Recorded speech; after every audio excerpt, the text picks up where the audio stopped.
down in ourselves, we still think that when it comes to children, the word respect has to do with obedience and fear. And so when our child is not obeying us, because we were raised in a way that we were obeying others, we feel that that means they are not respecting us. First of all, it's not a punishment, it's a consequence and a reward. And it's not something that is external, but it's something that is internal. So that's the difference, is that it's not someone giving me a reward or someone punishing me or giving me a consequence. Is I, by myself, I get the reward, I get my own self-kick out of trying. Like when I get the pleasure, the endorphins, everything, not out of external validation, but out of internal motivation. I feel good about myself, I want to do things. And so I get this natural reward that my organism gives me of all these endorphins, if you want to call it a reward that way. But it's not something that someone is giving to me, it's something that I'm doing to myself. Hi, welcome to Finding Fuscata. I'm Sean. Today's guest is Cristina Rodrigues. She's a parenting coach, and which is an awesome thing to have in your life, a resource for you, especially if you have kids. And we talk about her styles of parenting and how she encourages people to change their language around kids and how to get small children to understand what it is that you need and to understand their world and all kinds of neat things. And what's really interesting is that even if you don't have kids, one of the things we talk about is how these parenting techniques are things that you can use if you're trying to do some self-reparenting. Like even as an adult, if you came from an abusive or a neglectful home, or maybe people in your house, I don't know, maybe there was some kind of trauma in your childhood and nobody ever helped you work through that and you want to do some self-reparenting. These are excellent techniques that you can apply in your own internal life. And we talk about that a little bit too. So, without further ado, I'm going to enjoy the rest of this beautiful South Jersey Pine Barren afternoon, but not in the woods, because the only thing I see out there, besides a beautiful landscape, are chicks and chiggers. And I'm not interested in that. So, without further ado, Cristina. So tell me more about what you do. I teach parents of little kids between the ages of 3 and 6 how to parent in a way that is through kindness and support and empathy instead of punishments and fear, and while also keeping your sanity and knowing that you don't have to be perfect and it's not about being perfect. And it's actually pretty good, very important to model imperfection to our children, you know. It's actually because we all as parents want to be perfect all the time, and we are so scared of letting our kids know that we are not perfect, and that's actually doing more harm than good to both us and the kids. So that's what I try and teach parents, you know, like how to survive parenthood, at the same time keep a good connection with your children, and have that relationship that one day when they are older, they still want to come home and call you and tell you how their day was, you know? What do you think causes that? Why do you think parents want to portray this idea of them being perfect? I think it's because of the way we were raised, because and that's one thing that I think is really important we don't pass along to our kids, because I think a lot of people have a problem saying, like, there are things that my parents taught me that are great, awesome values that I want to pass along to my children, and that's awesome. And there are also some things, because my parents were not perfect, because they are human beings and therefore imperfect, it's okay for me to say that the same way I make mistakes, my parents made some mistakes, and there are things they did that I don't want to do with my children. And this is in no way saying that they are not good parents. It's just saying that they are human beings. They did some mistakes, like all human beings do, like I also do as a mom now. And those mistakes I don't want to pass along to my children. And this is something that needs to go on our brains that is very hard. It's very hard to be like saying what my parents did. My parents are not perfect. that alone in our, like, we might even say that when we are upset at them, like when we are talking with our siblings and we're like, ah, can you believe what they did? But then when we're talking with other people, it's very hard for us to be like, oh, my parents were imperfect. We feel like we are not being, that we are really like not being appreciative of what they did for us, or that we are not being good kids. And this is such a wrong belief because we got this from them. So we feel like we have to do the same with our children. We feel like we have to also pretend we are perfect so that our children have that rock. We think that it's our job to be a rock, that our children believe that we are this perfection on earth, that everything we say and do is correct, because this is how we get obedience also, right? So by showing our children we are perfect and that nothing we say or do is wrong, our children will blindly obey us because, we know the truth. We are almighty, right? That's the first thing. And the second one is we don't want to disappoint our children. We don't want our children to find out that we are imperfect. But this is so bad because, first of all, it's a very, very big pressure on us, on our shoulders, right? Because we are imperfect. And by always trying to achieve perfection, we are setting us up for failure, right? Because you will never be perfect. So you're constantly, no matter how good you do, you're always like, I could do better. I could be better parent, So because you are trying to achieve this perfection, which you will never achieve. So it's just setting you up for failure constantly. And on top of that, it's teaching our children that when they fail, it's because there's something wrong with them. Because daddy and mommy, they don't fail. So if they were good kids, if only they were smarter, if only they were this, and that, then they wouldn't fail. So it's really important that we show our children, I failed. I was really, today I screamed at you and that was wrong. I was upset because everyone gets upset. And mommies also gets upset sometimes. Daddies also gets upset sometimes. Everyone gets upset. And it was wrong to scream at you because you don't deserve that anyone ever screams at you. So I am sorry. And by doing this, first of all, we feel better because we are like taking something out of our chest. Okay, I feel better, just from this release, maybe even giving a hug, getting those endorphins entering your body, right? And your child feels like they are not a bad kid, that the reason mommy was screaming at them is not because they are an awful kid or doing always bad things, but because, mommy also is human and she was upset like everyone is upset. And they learn that making mistakes is normal.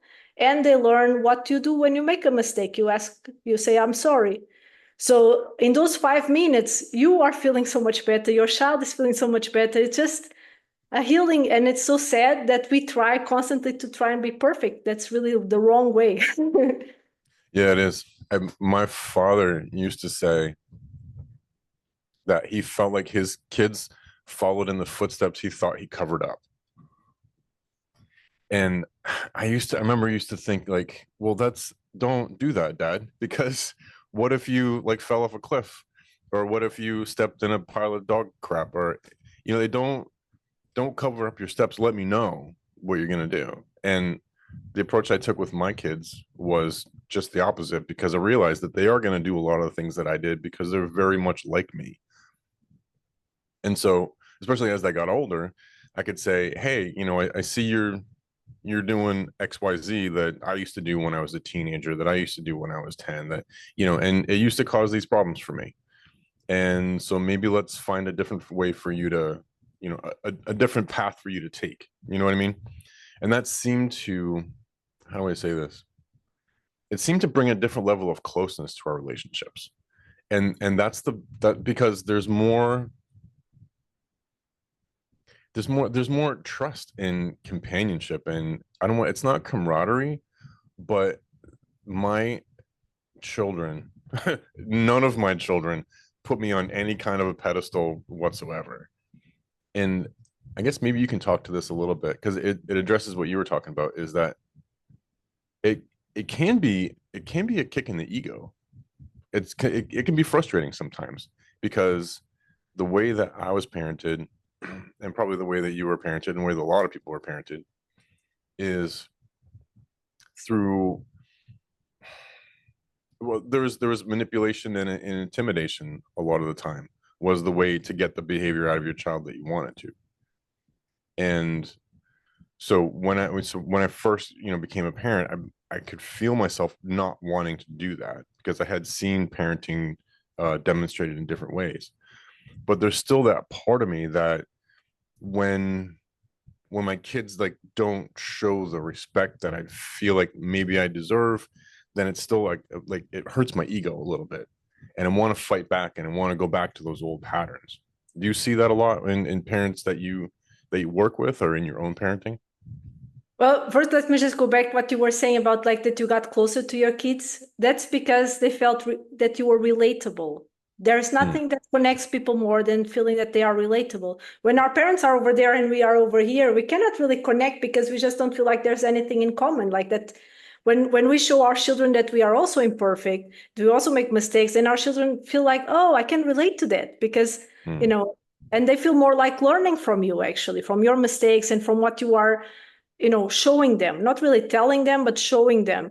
So it's that's really, really important. And what you were saying, I thought that, like, the key word of what you said was respect. And I think that we all deal a lot with that because when we were growing up, many of us associated the word respect with obedience, with fear.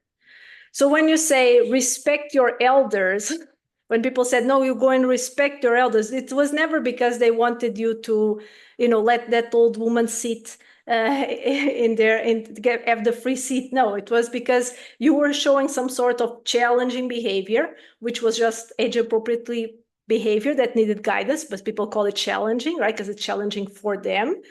And then the way they wanted you to do things the way they wanted to do, they didn't really care about what you wanted or what you needed to learn or what skills you needed to get from this. What they wanted is to stop that feeling that they were having that was overwhelming for them. Very often it's a feeling of also feeling judged by others. So like our parents, they like the people that parent through authoritarian parenting, they very often worry a lot about what other people think. So if that's why when they are in public, they might even treat their kids worse than they would treat them in their own home when they are alone, because they feel so much that pressure, right? That person is judging me. I need to punish immediately my child. And so when they use the word respect, what they meant was obedience and fear. They want you to fear and obey the person. So it's like, you will respect me, you will fear me and obey me. That's what it means. And so this is so inside our brains that even though rationally now, as grown-ups, we know the meaning of respect and we pay respect to so many people throughout our lives, there is nothing to do with fear or, you know, it's really respect, the definition of respect. Deep down in ourselves, we still think that when it comes to children, the word respect has to do with obedience and fear.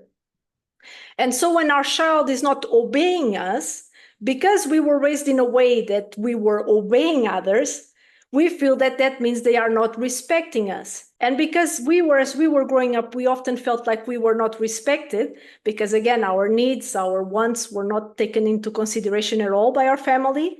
They decided things for us. We did what we were told.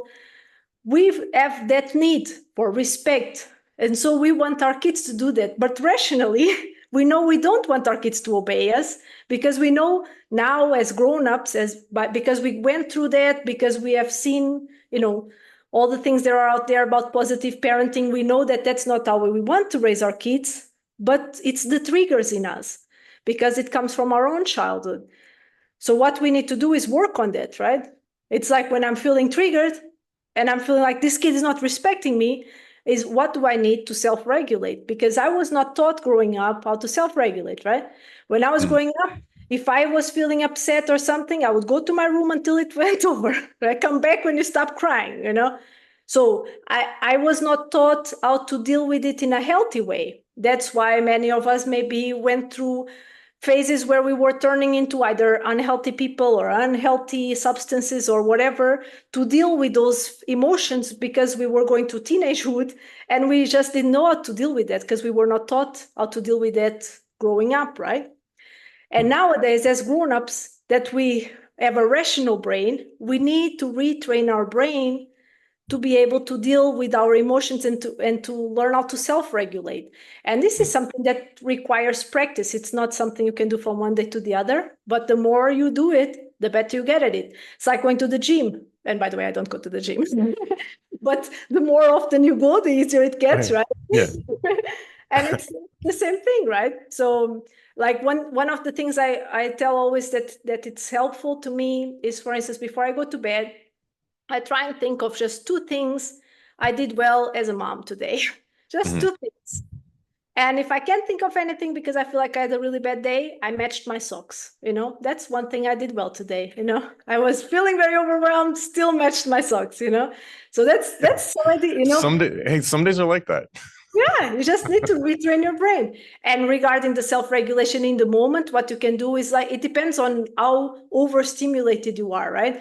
Sometimes you're just able to, for instance, just take a few deep breaths. Just take a few deep breaths, and that alone is already enough to slow down your heartbeat and to leave that fight or flight response. Sometimes that's enough. Sometimes it's not enough. If you're feeling very overwhelmed, you might need to take out your external stimuli. So it might help you, for instance, to close your eyes, cover your ears. And if you're feeling really, really overwhelmed, it's better you take yourself out of the situation. So for instance, what I tell always my son is that sometimes I need to be alone in the bathroom, because sometimes, and this is a conversation you should have before, when there's nothing happening, so that your child knows that every person needs to have a alone space sometimes. So like, for instance, sometimes he closes, my son is 4 years old. Sometimes he closes himself in the bedroom, and I knock and I say, can I enter? And he says, I'm having alone time. So, like this is, and because and when he sees me go to the bathroom, he knows it's not because of him, it's because I need alone time. And this is really important that we show our children it has nothing to do with them. It's me. I have a problem right now because I need to self-regulate and I can't. Because I think that all of us, deep down in your hearts, from everything we hear and read and everything, we know how to parent. It's like you don't need a book or anyone to teach you, because it's just in your heart. You know what to do deep down in your heart. But in the moment, you cannot access the rational part of your brain because you're just so overwhelmed with your emotions. And you need to bring your emotions down in order to be able to access the rational part of your brain, because it's a bit like, when you're very upset, you end up saying and doing things you later regret. You wouldn't have done them if you weren't feeling so upset. So it's because you are so overwhelmed by emotions that they are taking they are taking a hold of your life. They are in charge of your parenting at that moment. And you have to bring that down to be able to think. As soon as you're able to think, then you can access your child's emotional system by connecting, by helping them self-regulate. And only after that are you able to actually correct the behavior, because only then can you access the rational part of their brain. Can I go back to something you said a little bit earlier that's been, I think it was profound. That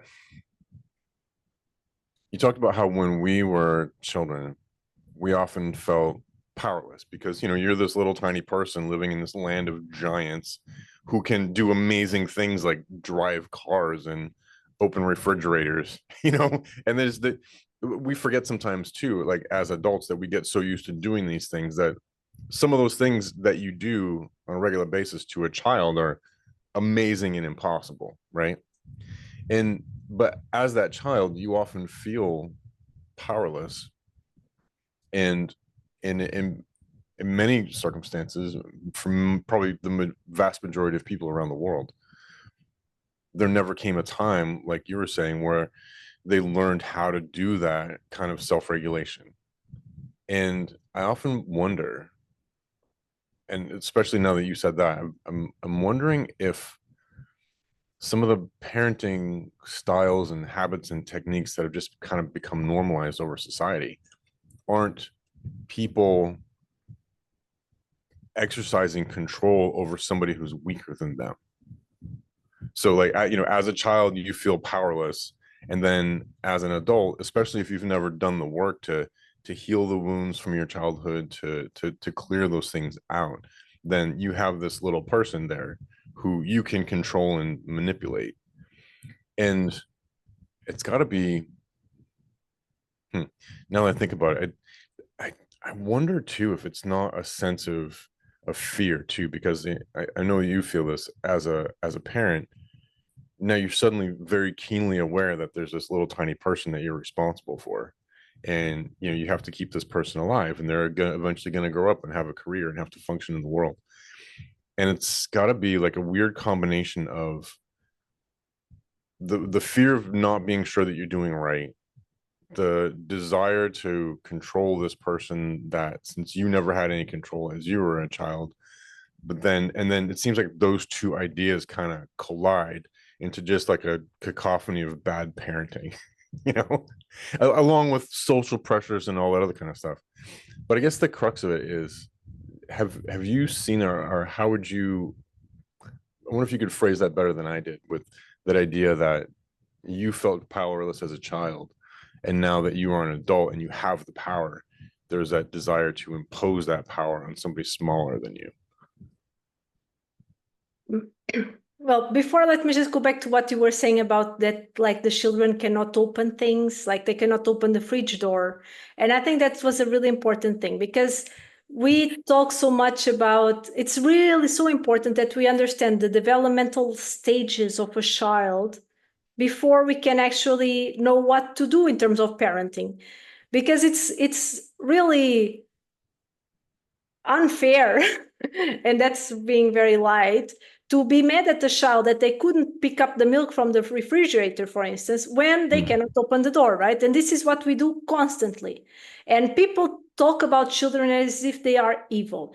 I hear about the terrible twos, the teenagers, like constantly, oh, now they're in the teenager phase, no one can stand them. It's like they are doing this on purpose to hurt us and to, and this is such a wrong concept of society, because children are doing what is developmentally appropriate for them to do, and they need guidance to learn what is a healthy way to deal with what they are feeling and what they are experiencing, because they don't know. It's like they are aliens that were just put on this earth and they are still trying to find out how things work. And on top of that, they are very underdeveloped. So, for instance, it doesn't make any sense to try and rationalize with a 2-year-old, because they don't have the cognitive skills to be rationalized with. It's and it's really unfair if we get mad at them for they are not listening. They are listening. They are just not computing because their brain is not able to do that, And so I think that's, when you said that, I thought it was a really important thing to say, because that is a big problem with parenting. And I think that when you were saying like, oh, we want to do to our children, like we feel we want a revenge, like we went through this, so I want to end them. I don't really think that's the case. I think that I want to believe that 95% of the parents out there want the best for their kids. It's just that they are misguided, because they believe that the best for their kids, it's like when we say there will be consequences. Or like when we say he needs to learn a lesson.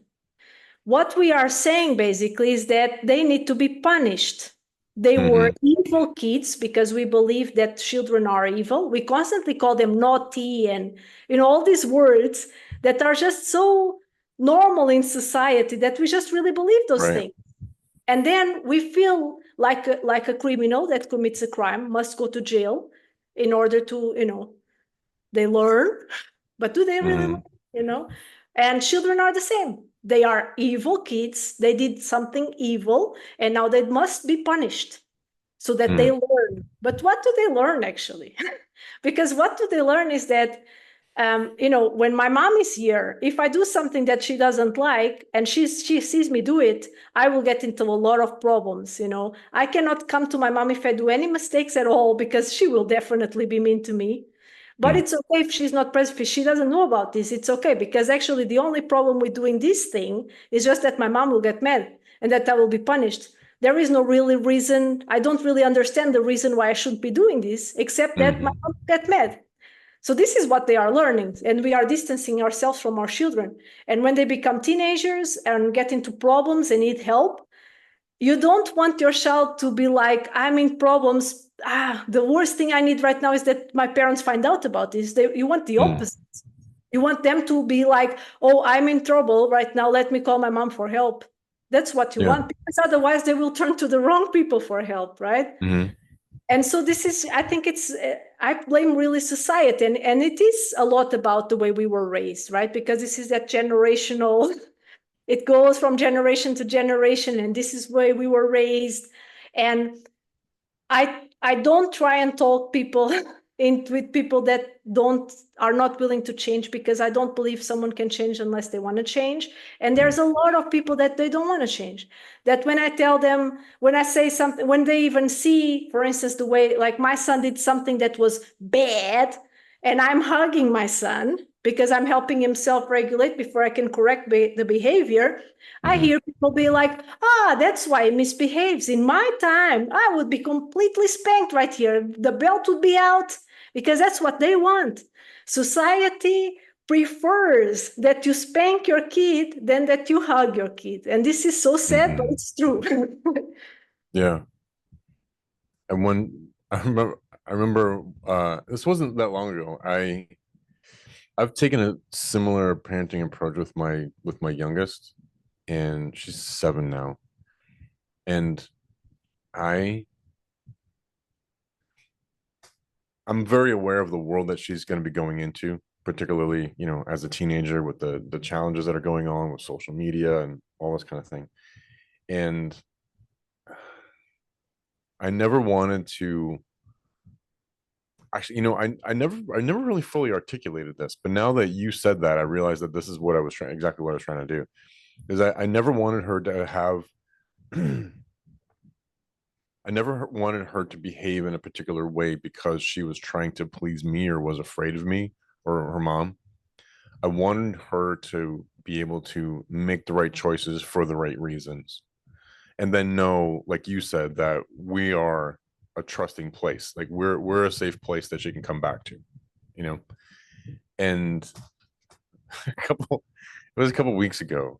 And I forget sometimes that she's 7. She's very, very tall for her age and very smart and very articulate. And uh I was talking to her about something, and I was getting in dad mode and lecturing her. I was like, "We have to understand there are consequences to this, and there are consequences, and blah blah blah." And she said, "Dad, can you stop for a minute?" I said, "What's it, baby?" She says, "I don't know what a consequence is." I'm like, "Oh, right, because you're 7. Like, why would you know?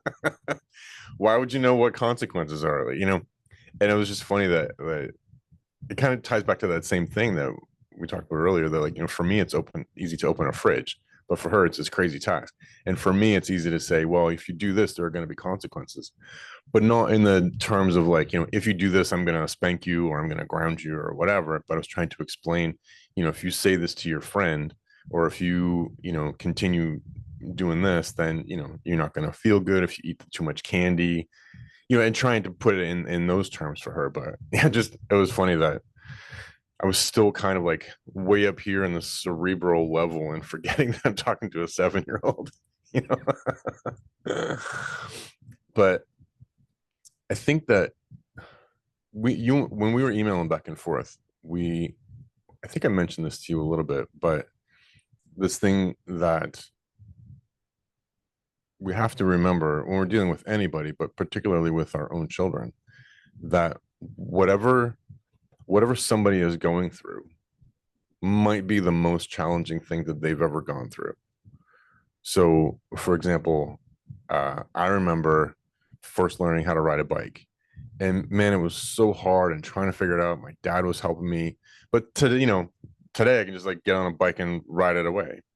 And I think it's easy to forget as parents that when your child is trying to learn how to not throw a temper tantrum, or how to not lie, or how to pour milk into a cup, that might literally be the most challenging thing that they've ever gone through. And but that level of challenge would be the same as like me having to go to talk to an accountant because I got an unexpected tax bill. You know what I mean? Like that's hugely challenging for me. But it's that same level, like you have to take that same level of challenge and then kind of transpose it down onto the small person who's facing something that seems incredibly simple. Does that make sense? Yeah, I just want to go back to what you were saying before because you say so many interesting things.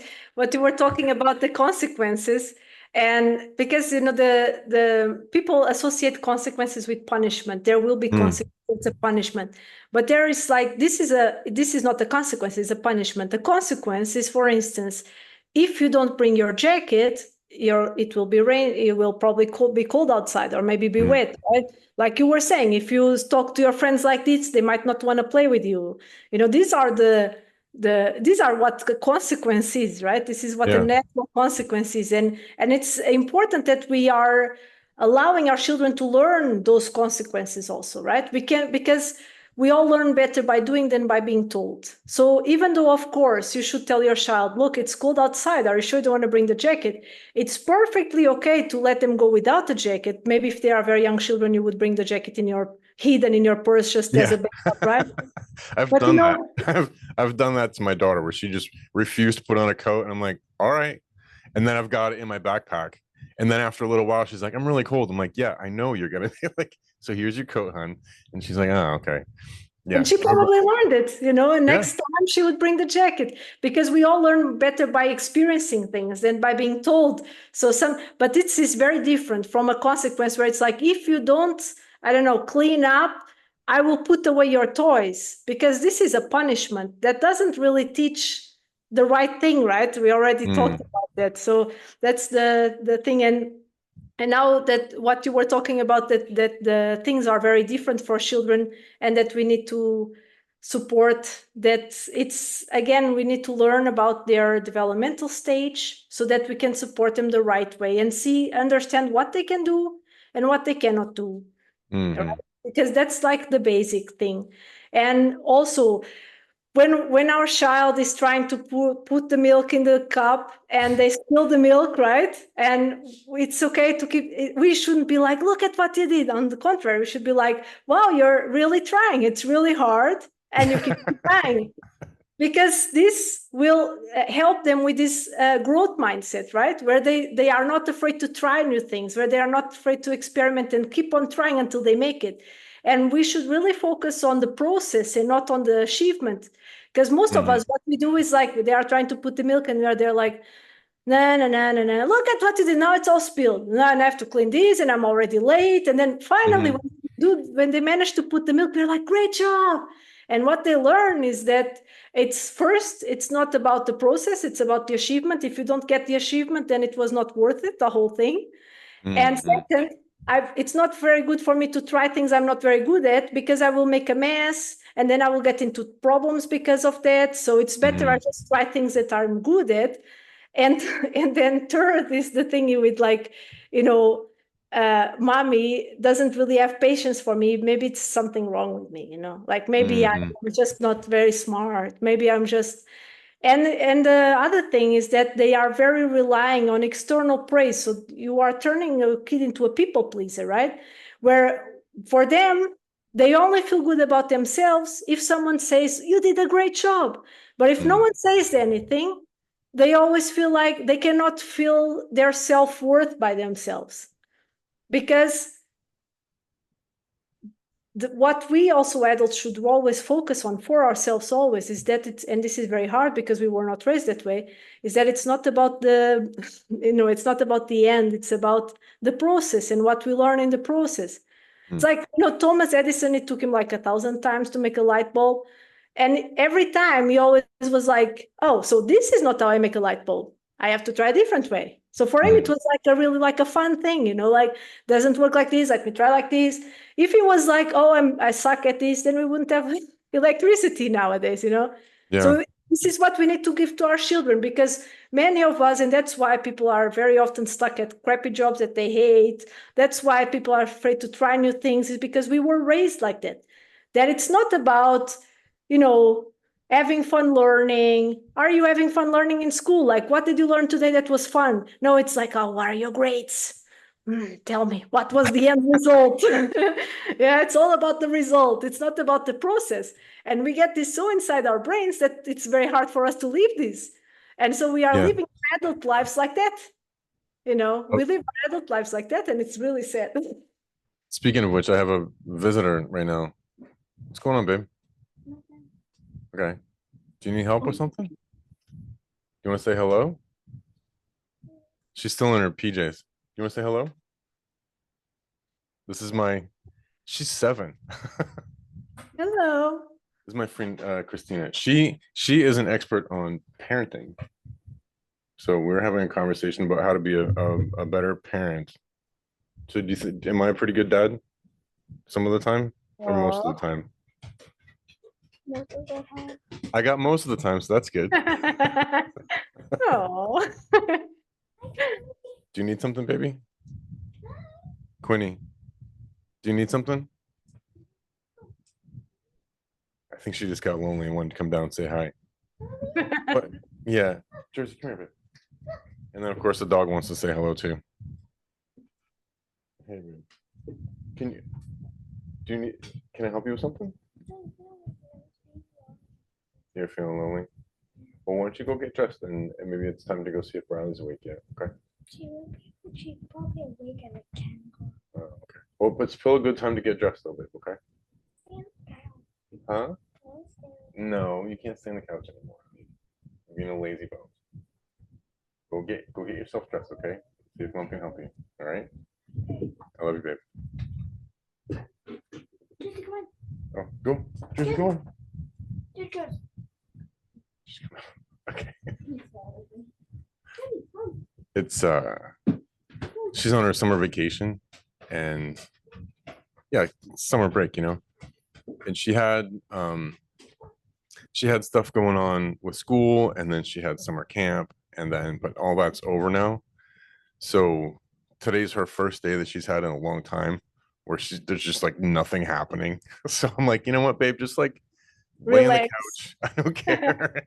You know, I'll bring you stuff. She's still in her PJs, but yeah. So and her That's friend great, right? is I what's also that? like doing. I used to love doing that before I had kids. Also, Yeah. spend my pajamas. Now I can't because I have a 4-year-old. So it's like at any moment's notice. No, I want to go outside. No, I want to do this, and you cannot go outside Exactly. in a pajama. Yeah. Yeah, but she's at that age where I'm like, you know what, just enjoy it because this doesn't last forever. Like, you know, eventually you're gonna be, you know, back in school and it's gonna be intense, and then you got sports and you've got a job and you've got like, you know, just take some time to relax, you're fine. But So you know, crazy. When we were kids, we always wanted to be a grown up, and now when I'm a grown up, I wish I go back to being a kid. yeah, exactly. Exactly. Oh man. But I forget what were we talking about before she came down? It was I think it was the impact of like the the way impact of that parenting to yeah. Oh, I had a funny story I was gonna tell you about. I have tried with her to do, you know, to let her live out the consequences, but then also, you know, recently I've been trying to change my language so that she understands more what I'm talking about. But just a classic example is last year she just refused to wear shoes outside. And her mom and I were just constantly, you know, trying to put shoes on, even like a pair of Crocs or flip flops or like anything. And because we've got some neighbors that live across the street, and she's always running across the street to go play with them. And you know, it took a while for we've got 5 girls about the same age that all kind of live in this neighborhood, and it's interesting. They're all kind of single children, so they all kind of grow up as sisters, and they fight like sisters. It's a lot of interesting conflict, but it took us a little while to get them all to take like looking both ways when they cross the street seriously. And it wasn't until the little girl, Giovanna, she's a sweet little girl, who was like straight across the street. She was just booking it across the street one day, and I happened to be standing right there, and a van was coming down, and I just like walked out and had to stop the van real quick. But you know, it was like 10 or 15 feet away from her, but it was still enough that all the girls kind of saw that and said, "Oh, you know, like if Dad hadn't been here, if Mr. Sean hadn't been here, then that could have been really bad." So then ever since then, they've all been really good at looking both ways crossing the street. They've been very, very mindful. But then with Quinn, I don't know if she was just extra stubborn or what it was, because last year she stepped on a piece of glass and cut her foot, and then she stepped on a bee and got stung really badly. And then she stepped on some rocks and got those embedded in her feet. And then she stubbed her toe on a stick. And just like, but we would tell her, make sure you put your shoes on. And she ran outside and then would take them off because they were uncomfortable. And then, continually injured her feet. And I remember having that conversation with Kelly, my wife, and I'm just like, why is she so resistant to this? Because we're trying to do the thing that you're talking about, just letting her like, hey, these are the consequences of what's going to happen, instead of micromanaging her and always putting the shoes back on her feet. But then she just like continued getting hurt. And that's where I get frustrated with that process, and I don't really know the answer to that, or even if there is one. You know what I mean? How would you address a situation like that? And what would be the consequences for not being more proactive in that? Do you know what I'm getting at? I think that like for the one thing that you're talking about is really something that many parents, have a problem with, which is you try something and it doesn't work and you're like, I don't know what else to do. And you forget that there is like a whole spectrum of things you can do, right? So we have all these parenting tools, and natural consequences is just one tool that works very well when your child is not understanding why they need to do it. But there are many reasons why children behave in a certain way, which we consider misbehaving, but it's just them behaving, appropriately for their age. And you need to find out what is causing the behavior. What is the need behind the behavior? So it could be, for instance, that the need behind the behavior was, I don't know why I need to do this, and then natural consequences would work with that. It could be, for instance, that it's the case where I need to feel like I have more power over my life, which doesn't seem to be our case, by the way. And so I don't want to wear shoes because I want to decide not to wear shoes. And in this case, you would need to give your child other healthier ways to have power over their life, like allowing them to choose what's for dinner, allowing them to choose what they dress, allowing them to make all those decisions in their life. It could be because they feel the need for attention. So, for instance, there is one of the reasons why children misbehave is because they want to have the attention from their parents because they don't have the attention all the time and they miss that attention. And so when they get hurt or when they are doing something that their parents get worried about them, this gives them the wrong type of attention, but for them it doesn't matter because they are being taken care of. They feel like they are like the little babies again, that the parents are really taking care of them. So that could be also one of the reasons. Another reason also could be that they, for instance, sometimes children misbehave because they feel like they don't have trust in themselves. So they believe things about themselves that are not correct. This happens, for instance, very often when we say things like, you always forget to put on your shoes. You never, no. And then this always happens. And then they start believing in that about themselves. So they are like, I don't even have to remember about putting my shoes because I just know that I'm really forgetful and I will always forget. And so the way we deal with that is by teaching our children. One thing I started to do with Quinny, and this seemed to help, a little parenting trick. I don't remember where I heard this, but she was, typical child and forgot lots of things. And I used to say to her, well, you always forget to do this and you always forget to do that. And I thought, well, that's actually not true. But also now she's going to learn that she's always forgetful. So I thought, well, what if I just change the language a little bit? And instead of saying you forgot to shut the door, I'll say, hey, Quinny, what did you remember to do? And she'll stop for a second and she's like, I remembered to shut the door. Like, thank you. So just that one quick little verbal trick of saying, hey, what did you remember to do, gets her to stop and think about it. And now she closes the door and now she closes the gate behind her. And now, and it's not all the time. She's 7, but it also gave her a boost of confidence. I found that she no longer sits there and says, well, I always forget everything all the time. Now she is, she's more reasonable about, and she's less judgmental of herself too. When she does forget something, she's like, oh, okay, I forgot it, no big deal, I'll just go do it, rather than saying, oh, I always do that, and like grinding the gears in her own head, so to speak. Are there any other, what's the word I'm looking for? Are there any other like parenting tricks like that you can use to help? In that case, when the children are having wrong beliefs about themselves, that in that case, in that situation, that's what you're asking. When children, I think so, yeah. Yeah, so there are many things you can do. Like what you were saying is a great thing, that giving them, asking them questions, that's getting them to think about it. Like, oh, when we go outside, what do we need to put on? Like maybe for a younger child, for a child this age, is like, oh, what shoes would you like to wear? Like, or like, did you remember that? Can you think about, look at your body and see if there's something missing there, like things like that, just asking questions to get them to by themselves understand, oh, and like what she even thanked you, right? So they appreciate that, because they are like, what they need, what children all, every challenging behavior is just a need that needs guidance and support so that they can learn the life skills that they need. And it's our jobs as parents to teach them these life skills. So when your child is telling you thank you, it's because they are really thankful that you are teaching them those life skills, and that's an amazing thing, right?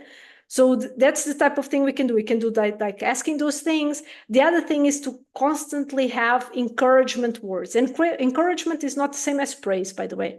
So praise is being like, great job. Look at that. You put the shoes. Yeah, great job, right? Because when you are giving praise, you're just creating someone who is very a people pleaser, right? That they do things just to get that good job, the medal, right?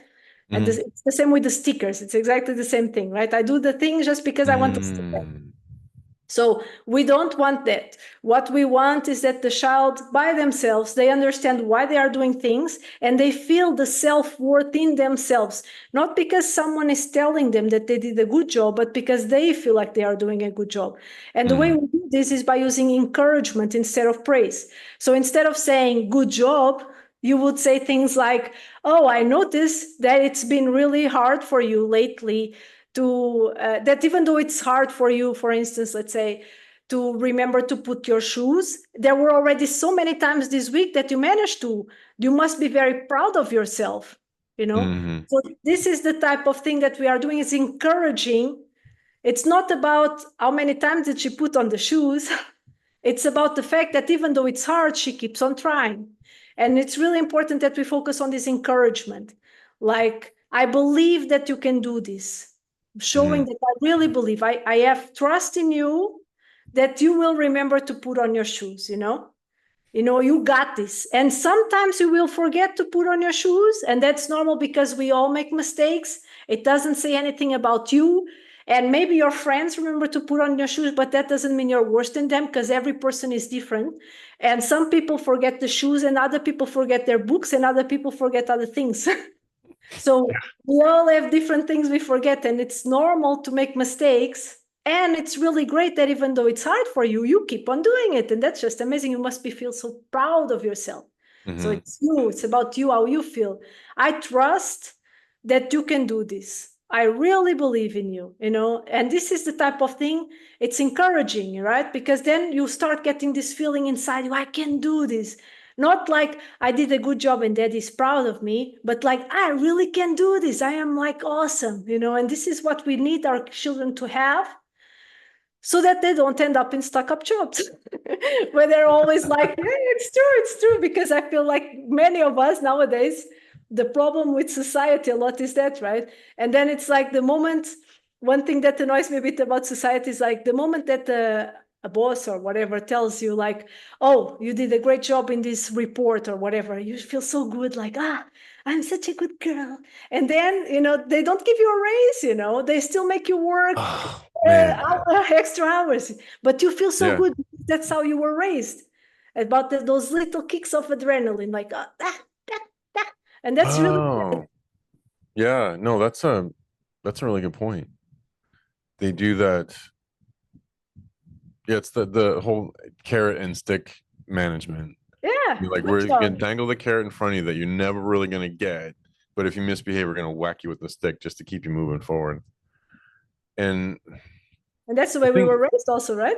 Because we were raised yeah, that way. If yeah, you eat all your vegetables, then you will eat dessert. right. Like you get a reward. And maybe, there is no dessert today, but tomorrow, tomorrow. Or like today I can't go into the park with you, even though I promised I would, but I can't because I have to work. But next week, and that next week never comes. And we just get, indoctrinated with this. That it's Hmm. all about like following the rewards, avoiding the punishments. And what gives us pleasure and what makes us feel good is when someone says that we are worth something. When someone says good job, that's when we feel good. If no one says something, then we are always like, yeah, I did all these at work, but no one said good job, so maybe I'm just not good enough. Hmm. But it sounds like what you're advocating, and the wise way to do it is to change the reward, because there's no other. Again, it's supposed to change the punishment as well, because I mean, just like basic human psychology is that we are very a punishment versus reward kind of creatures, and like anything in biology is punishment or reward. Like, this is either a good thing or it's a bad thing. I'm going to keep moving towards the good thing. I'm going to move towards less pain and more pleasure, or at least more, away from pain towards not pain, and maybe not even towards pleasure. But it sounds like, because of course, as you're talking, I'm thinking about this on like I think many, like many the different thing, levels. But like the punishment and reward, first of all, it's not a punishment, it's a consequence and a reward. And it's not something that is external, but it's something that is internal. So that's the difference, is that it's not someone giving me a reward or someone punishing me or giving me a consequence. Is I, by myself, I get a reward, I get my own self kick out of trying.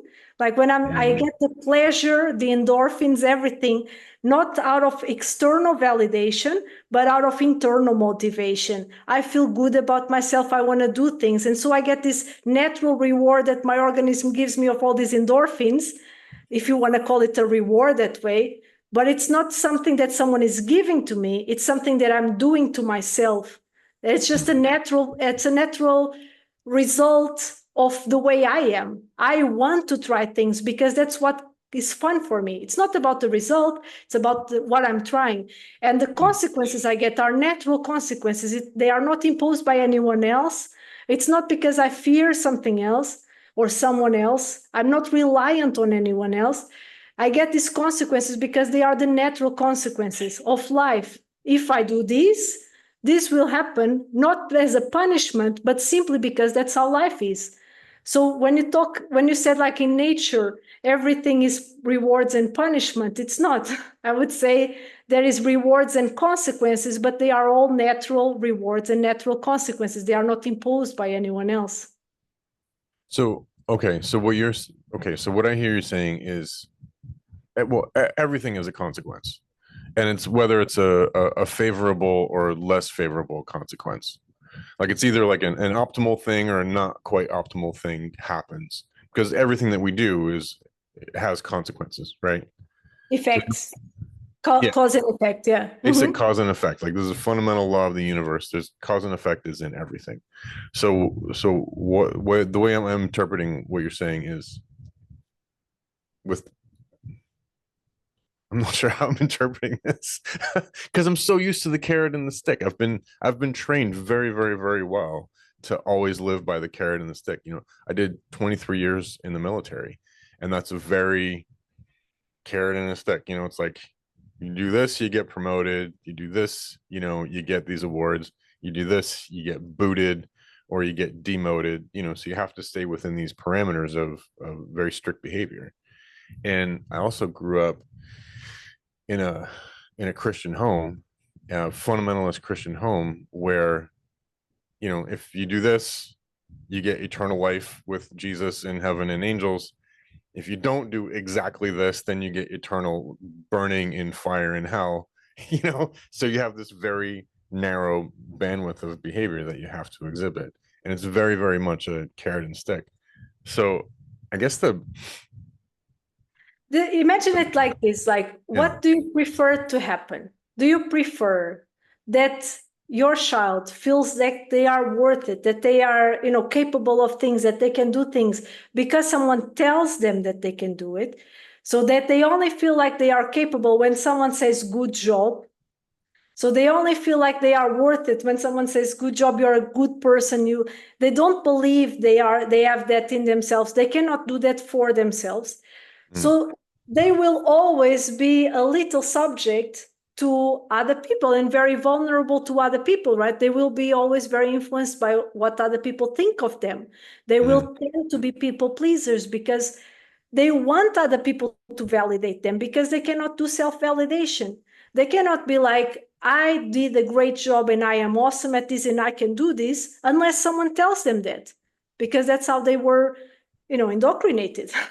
And they only believe that they can do things if someone tells them, right? The same way, they will only not do certain behaviors someone is watching, right? That idea, like, if the police is not watching, then we can steal stuff, right?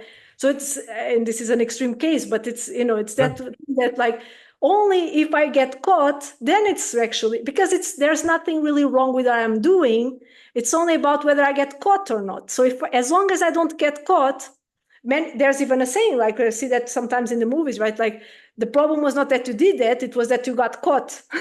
And Yeah. this comes from our childhood, right? Because Yeah. it's not about whether or not what you're doing is wrong. It's about whether someone finds out about it. And Yeah. these are not things we want our children to have. We don't want them to be people pleasers. We don't want them to go down bad roads, thinking as long as no one finds out, it's okay. We don't want that, right? What we want is that they have that sense of self-worth, that sense of, like, I can do things. I don't need other people to tell me I can do things. I don't need other people to validate me. I don't need other people to tell me I'm awesome. I know I'm awesome. I know I can do anything I want. And I don't need other people to tell me this is wrong, or fear of punishment, or go to hell, or go to jail. I don't steal because it's wrong, because I understand that this guy from the grocery store also has a family, and if I steal, basically he will have a problem maybe feeding his children. And I can see all this because I have the right values, because I have this all inside me, not because someone else is forcing me to do or not do something, but because it's inside me. And how do we do this? How can we help our children become this and not that? Is by encouraging children instead of praising, instead of rewards, instead of punishments. We guide their behavior towards healthy ways to have that behavior, to deal with that behavior. And we teach them that it's all about the process. It's all about trying. You can do it. It's the encouragement. It's not about the validation of the result. It's not about saying you did great job, like we do a dog. It's not about that. It's about the process. You kept on trying. You kept on doing. I believe in you. And they start believing in themselves. The thing I keep thinking about is, I forget where I heard this, but there's that whole philosophy that basically everything is legal and everything is permissible, like no matter what, right up until you get caught. And you kind of talked about that, but when I was when I was a kid, going back to something my father used to say, growing up in the Christian home, and this is back in like the 70s and 80s when they still practiced corporal punishment a lot. There's a lot of spanking going on, but the core philosophy around it was that when you're dealing with a toddler, sometimes you have to, and you start with small spankings to try and teach them that there are immediate physical consequences to whatever behavior that there is. But then as they start to get older, you want to teach them that there are consequences as they're interacting with their siblings and with their friends, right? And then as they get older, you want to teach them that there are consequences with the larger world, with, you know, the rest of the school and the town and the church and whatever it is. But eventually the philosophy was to expand that understanding of influence that the child has all the way out to God, so that they would start to understand that not only does what they do affect humanity, but it affects their relationship with God, which is a huge concept for a child.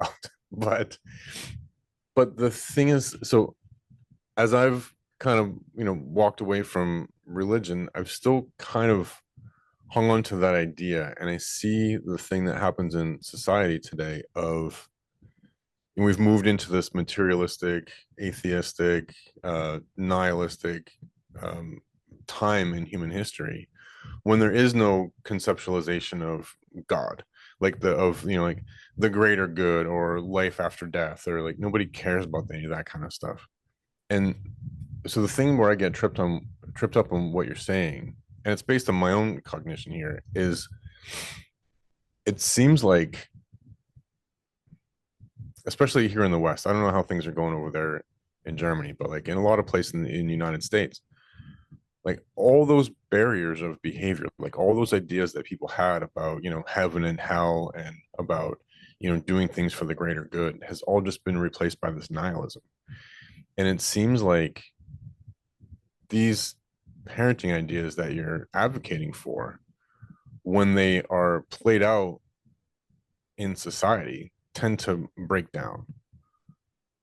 But I feel like, but I can see that there's like a kernel of a seed of something that's really, really good in what you're saying, but I don't see how this is going to help us, you know, fix what's wrong with the world.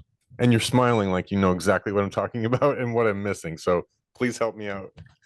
Well, first, I want to go back to something you were saying about the corporal punishment, because it's something that I strongly, it's dear to my heart, that topic.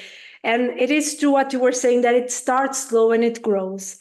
So when my son was 1 year old, the first time I started encountering more challenging behavior, I had members of my family, several, saying a slap in the wrist will go a long way and they will learn. Mm-hmm. And that just made me cry. Just hearing that, you know, because I know how that goes. Like you were saying, it grows, right? It's not just a slap in the wrist. It's not just a pull of the hair. And it was such a normalized thing growing up in the 80s and in the 70s and in the 90s, right? Even teachers at school would use corporal punishment, right? It was just an accepted thing. Nowadays, those things will get you in jail. God, thank God for that, because I think it's awful that children, because we often forget that children are people. I keep saying that. I think that's like my slogan, children are people, because we keep forgetting. And we treat often children much worse than we would treat our mailman, a person we hardly know. And we treat him much better than we treat our children, because we humiliate our children.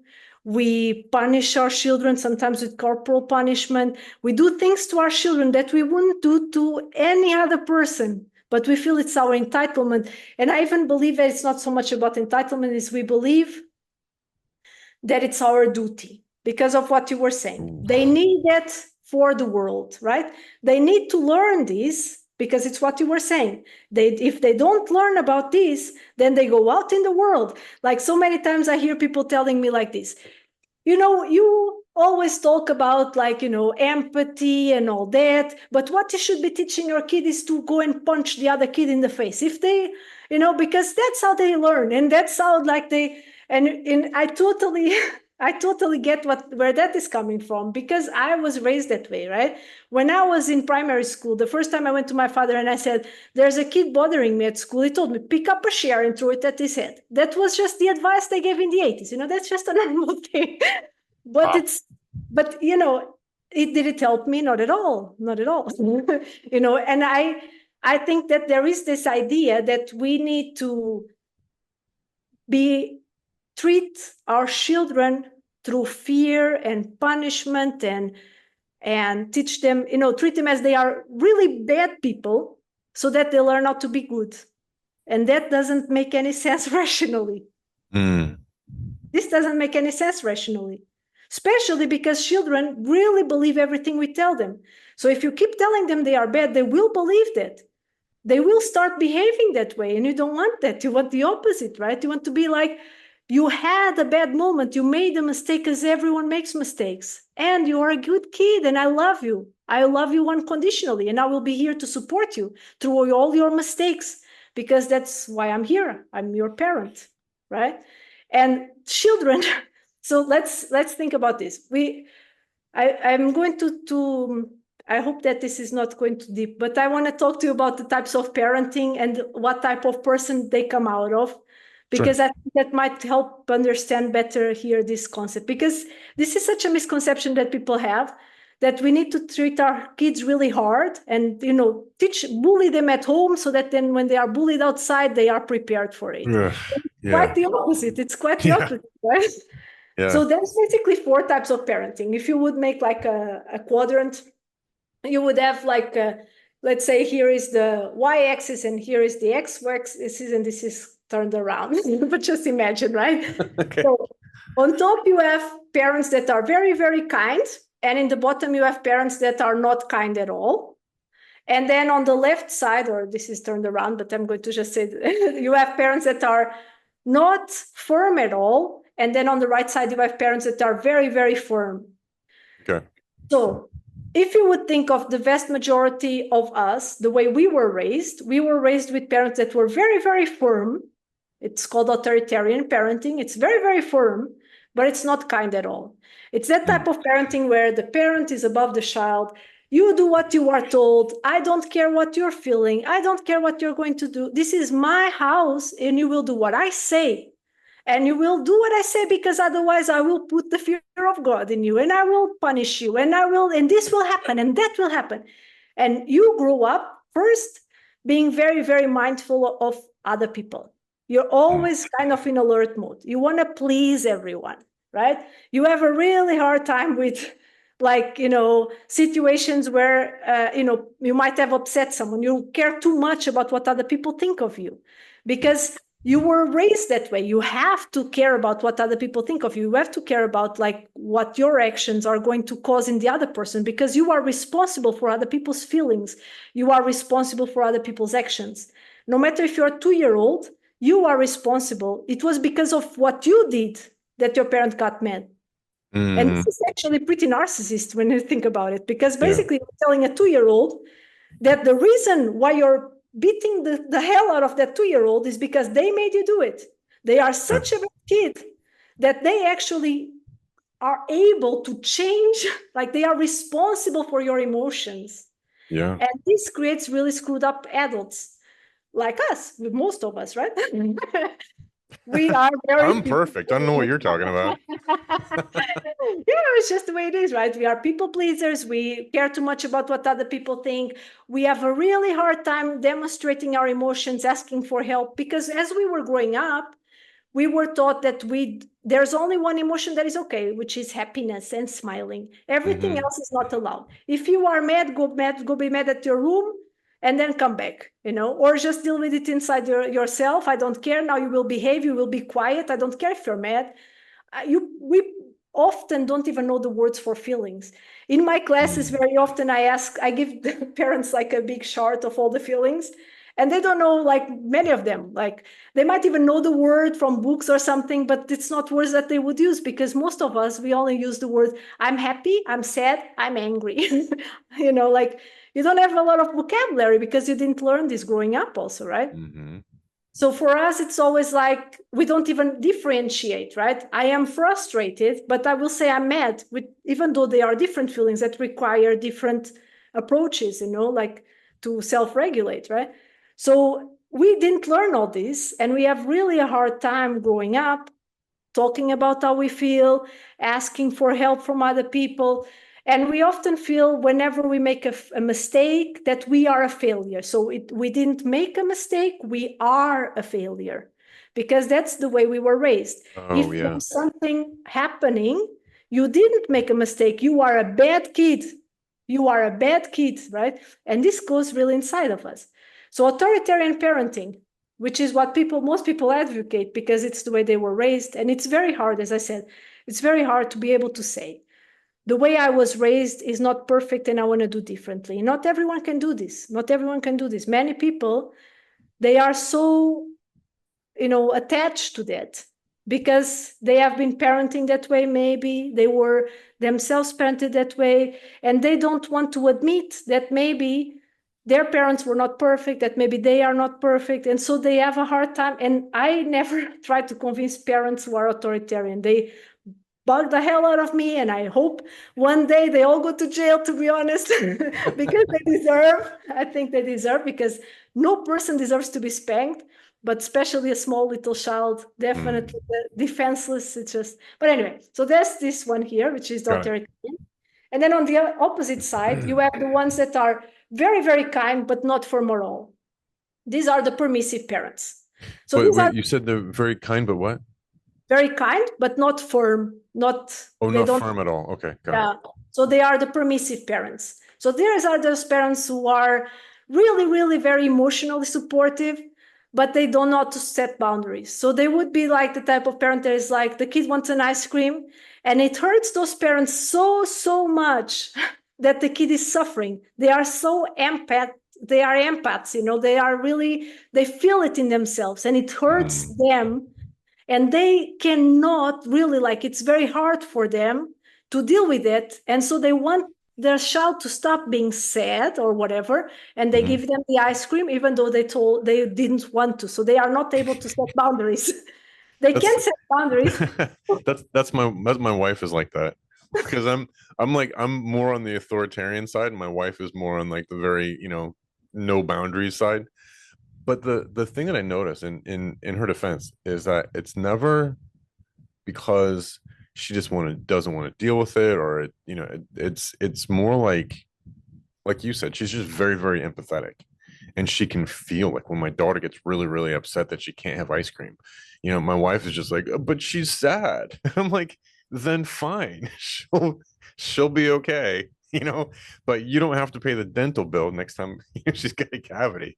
So maybe let's, cut back on the ice cream a little bit. But yeah, it's I have a lot of sympathy for folks like that who are in that situation, because it can be hard. It can be hard. Yeah. And I think all parents, almost all the quadrants, they actually want to be really good parents, they are permissive because they cannot withstand that their child is feeling a certain emotion, because they themselves have a hard time also dealing with their own emotions. And so they don't know very well how to self-regulate themselves. And therefore they want to prevent their children from having to do that themselves also, because they know how hard it is, so they don't want that. But children really need boundaries, because the problem with that is that you create children that are very, what people call Karens nowadays, because these are children that really believe that the world owes them. So if I am upset, someone is responsible to make me not be upset. Everyone is like, the world owes me everything. If I want an ice cream, I should have an ice cream because I am entitled to have an ice cream. I'm used to every time I want something, I get it. So this is also not good, right? So it's different types of people. Both of them are a bit screwed up, right? And by the way, I want to say that there are no perfect parents, and we all screw up our kids, by the way. Yeah. Oh, yeah. And then you have here on this other quadrant, you have the people that are not firm and also not kind. And this is actually neglectful parenting. And even though all of us at one point are a bit neglectful, right? Because we all have our own emotions, and sometimes we are also like, I just don't care. I cannot deal with this right now. Yeah. There are parents that are mostly neglectful. These are parents that are usually going through things themselves that are so hard. They are having such a hard time dealing with their own reality and with their own life and with their own emotions, with everything, that they are just unavailable to parent. They just can't. It's not possible for them. So they are neither there for their kids to provide boundaries nor to provide emotional support, because they can't, right? Of course, there are also bad parents, but very, but very often it's actually not that they are bad parents. It's just that they can't do it, and they just need really a lot of support.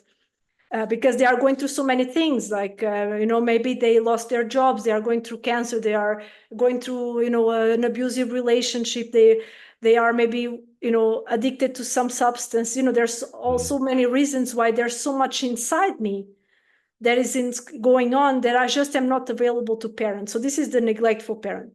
And then on the opposite side, you have positive parenting. This is a parenting style that I advocate, which is both kind and firm. It's both things. So you do both things.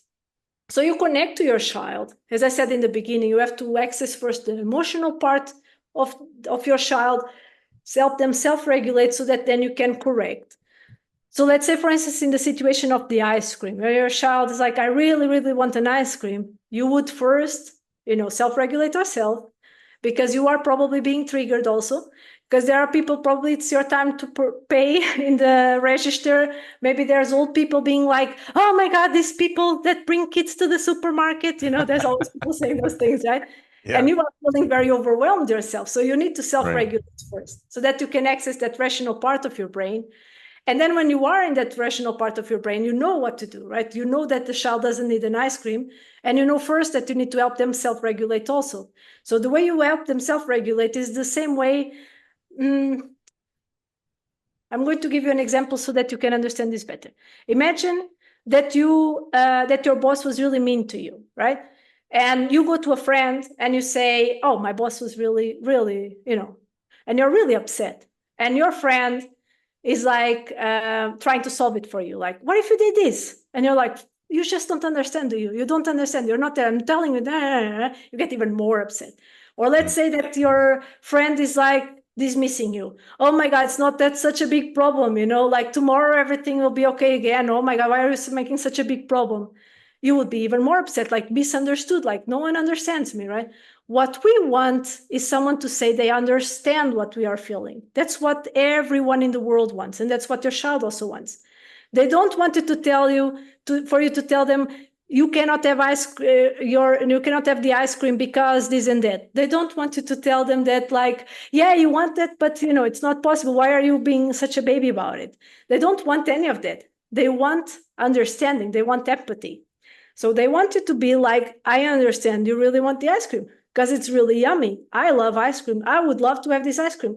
I can totally understand why you want this ice cream because it looks really yummy. And you're really disappointed that you cannot have the ice cream. And it's normal to feel disappointment. I also sometimes feel disappointed because sometimes I also want things and I cannot have. And that must be really hard right now.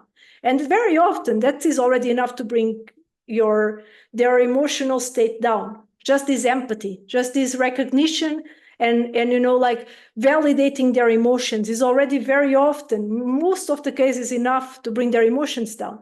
The same way it happens with us also. And by the way, when we validate emotions, we don't keep on saying it, right? Because a lot of people make that mistake. They're like, oh, and you're sad, oh, and you're sad, oh, and that just makes it worse, right? Because if your friend tells you, oh my God, your boss is really a bad person, and then you feel like, yeah, this, and then you immediately feel better, right? Your adrenaline goes down. But if he keeps on like, and remember when he did that? Oh, that guy's really, then you start going up again. So you don't want that. It's empathize once, and then it's over. And then you just allow your child to bring it down. And the way you do this is very often with physical content with small children, up to the age of until they let you. So like 10, 12, depending on the kid, you can do this through physical content, like hugging. The younger the child, the more physical contact they need to bring it down.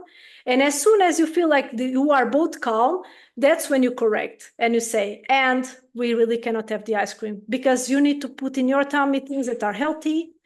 Otherwise, if you put the ice cream there won't be space for the healthy things and you will get sick because our body needs vitamins in order to grow. But they will not be able to go to that rational part unless you bring the emotion down. And then after that, you need to brainstorm some sort of solution. So be like, what could we do instead? The older the child, the more you are just asking questions. The younger the child, the more you are participating in the brainstorming.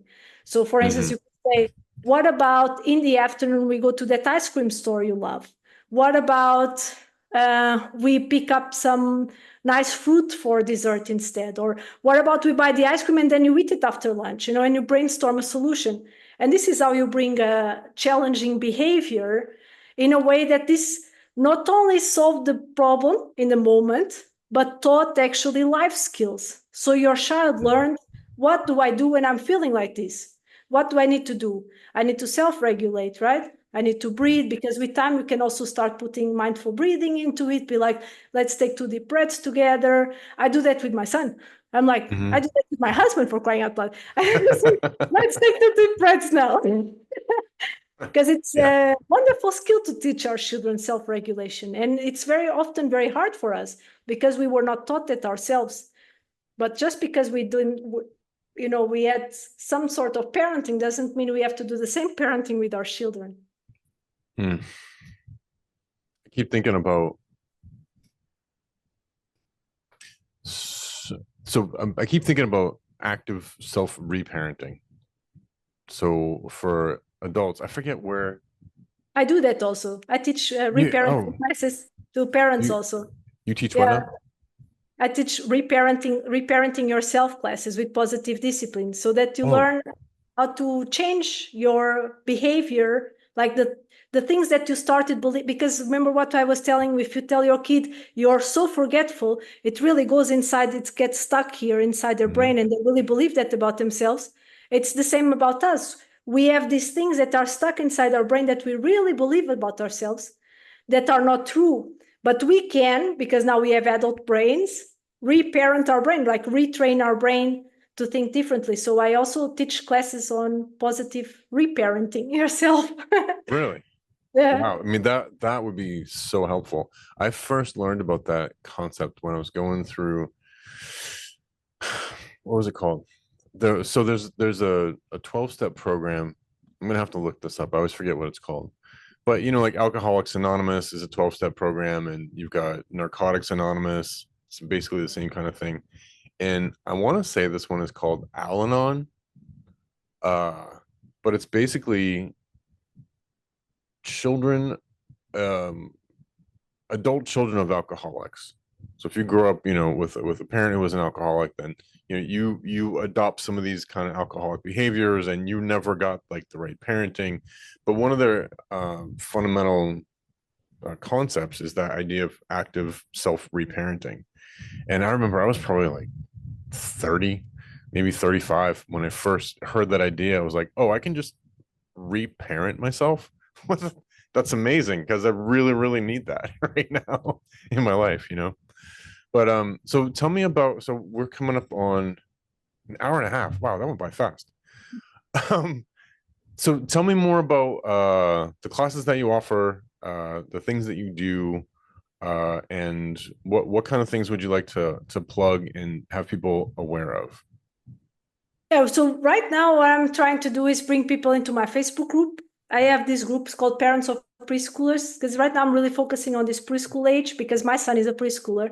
So when he was a toddler, I was focusing on toddler's age, and now, so if anyone listening with a child between the ages of 3 and 6, come and join my Facebook group. It's called Parents of Preschoolers.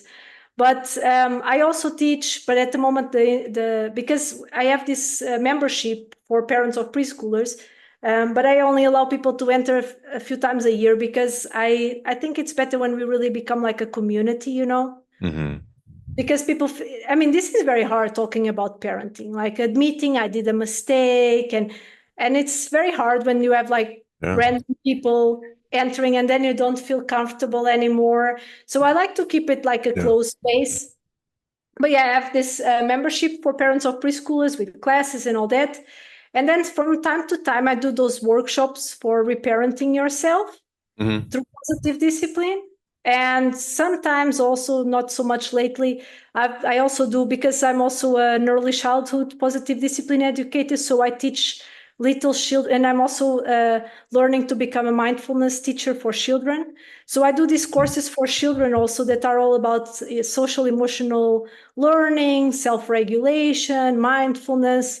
And yeah, I do that sometimes, but not at the moment, because it's also a lot of work, to be honest. It's surprising how much work all this kind of stuff is. Like so I started hosting this podcast probably about a month ago, seriously. I mean, I started it a year ago, but I didn't put a lot of effort into it. But then it was a little over a month ago that I started like really doubling down. And man, there's so much behind the scenes work that has to happen, with like the editing and the copywriting and the graphics and the promotion and scheduling. And I'm like, I could really just use an assistant with this. But I can't even imagine if you're trying to also, coach people and mentor people and you put together the curriculum, and that's got to be so time consuming. So I really appreciate that work, that because this is really, really important work that you're doing.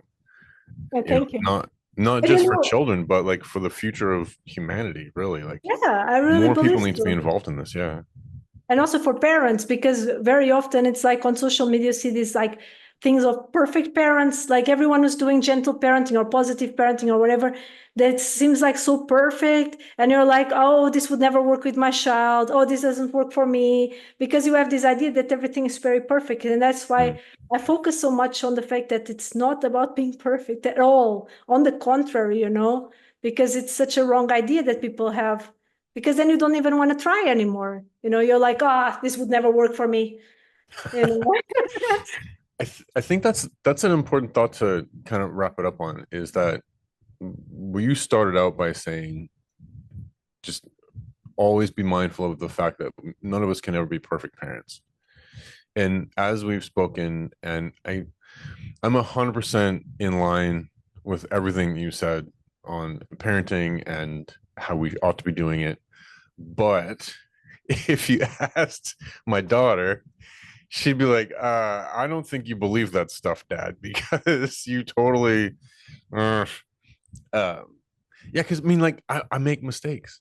And I think that's the big thing that people need to realize too, with both with parenting your children, regardless of the age, and with reparenting yourself, is to, you almost have to embrace the fact that you make mistakes, Yeah. and just say, oh, that's just part of who I am. And, right. So so give me some closing thoughts on that, because that seems like a really interesting thing. So how can you use the parenting techniques that you've talked about to be able to encourage yourself through active self-reparenting to then go be a better parent? Does that make sense?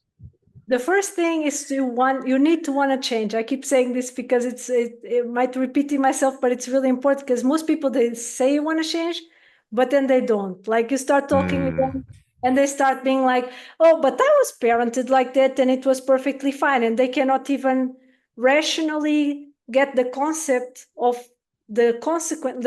I had once a woman telling me that like, because I made a post once, which was about a little child that was crying on the floor, and then the parents were like, just get up, boys don't cry, like, why are you down, just get up, be a man, things like that, and it was, I don't know, maybe 7 or something.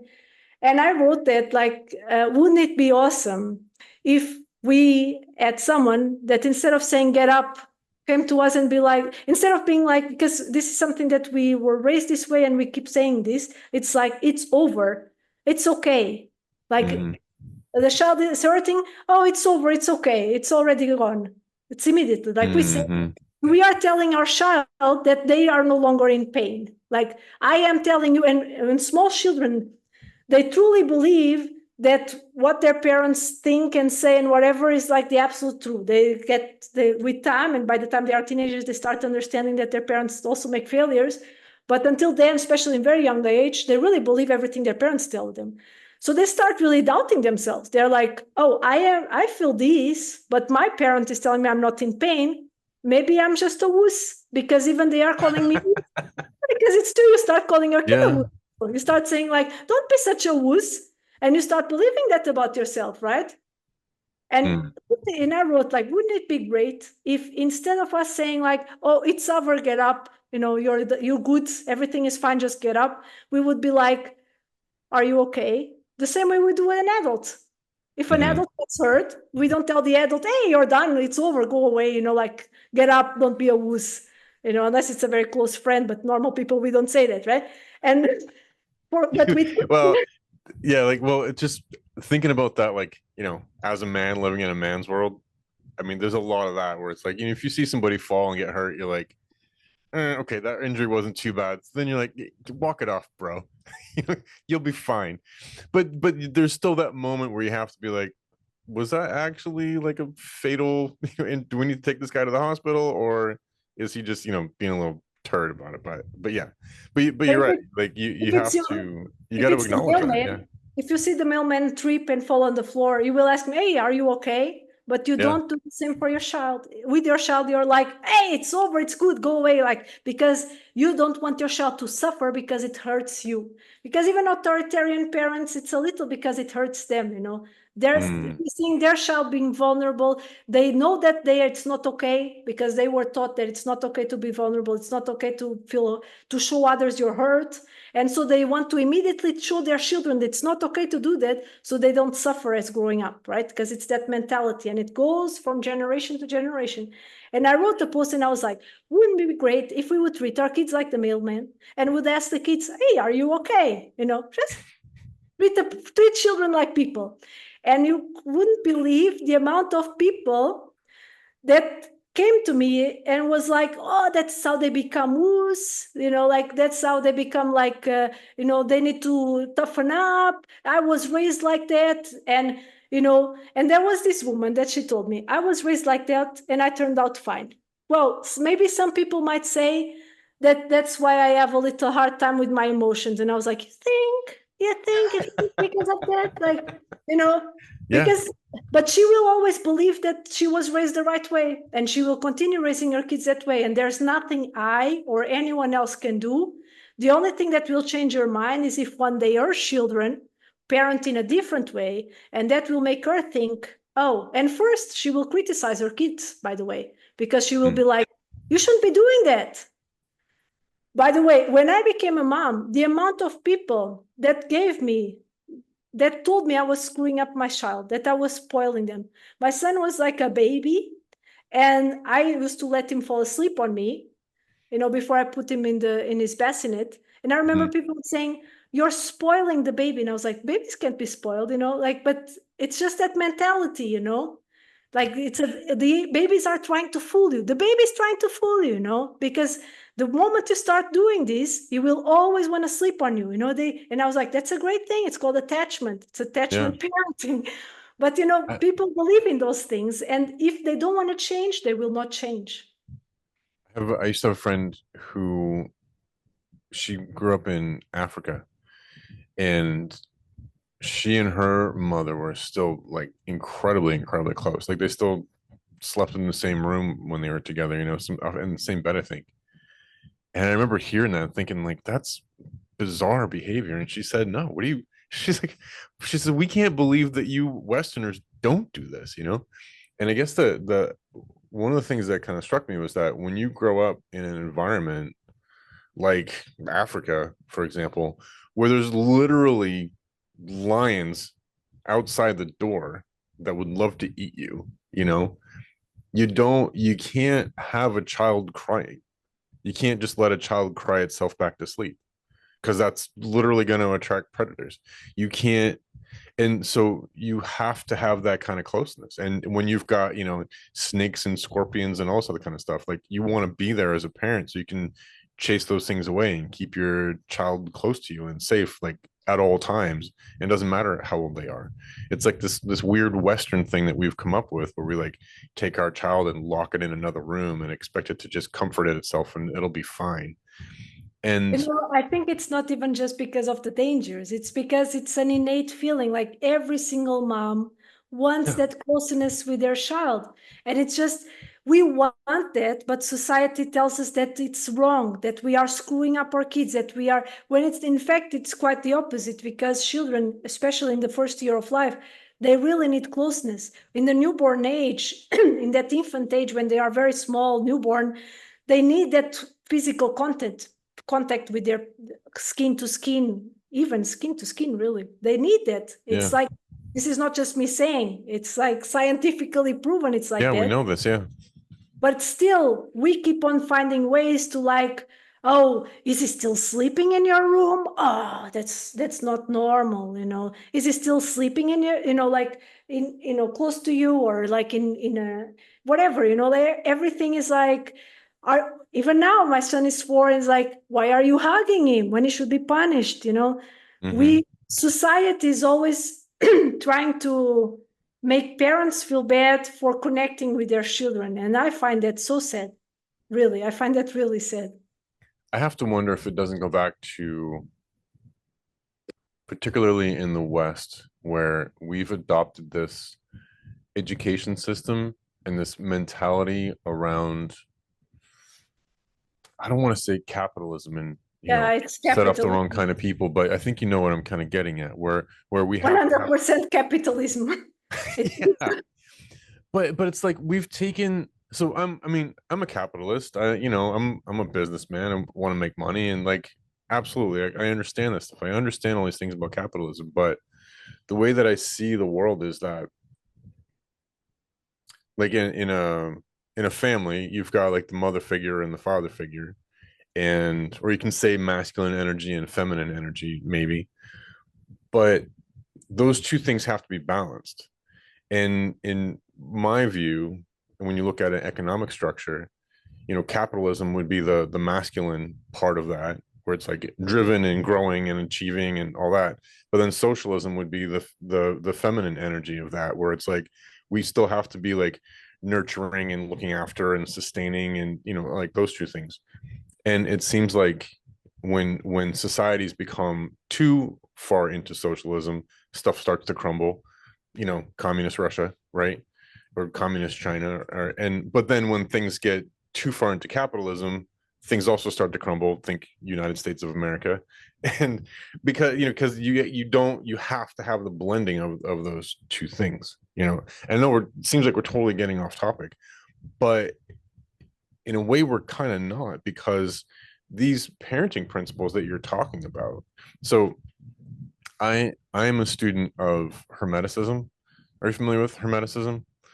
So there's a book called The Kabbalion, and in it it breaks down these fundamental principles of Hermeticism, and it's things like cause and effect and the law of rhythm, and the idea of correspondence is one thing about this particularly, which is the state. You're pretty sure you've heard the statement that that which is above is like that which is below, and that which is below is like that which is above.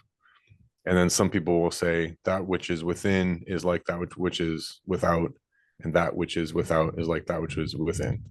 So, and you can see that structure pretty much everywhere in, from how like an atom behaves in a similar way to a galaxy, and then, a family behaves in a similar way to a town, right? But then you can also see that in parenting,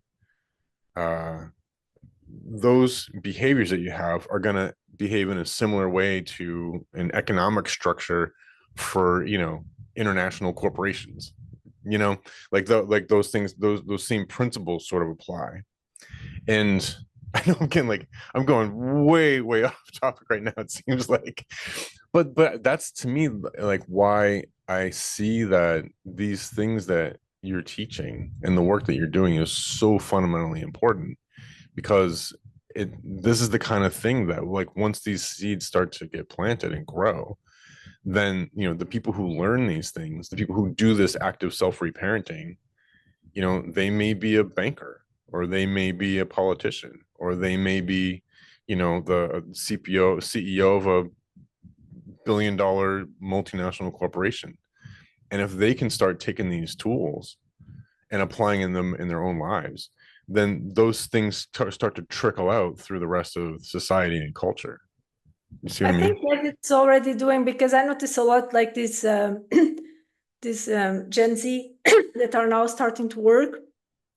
And I must say, I feel very old sometimes because I don't really understand what they are talking about, like with those pronouns and all those things. I must say I'm very ignorant in all those things, and I find it all very challenging. But I do think that they are bringing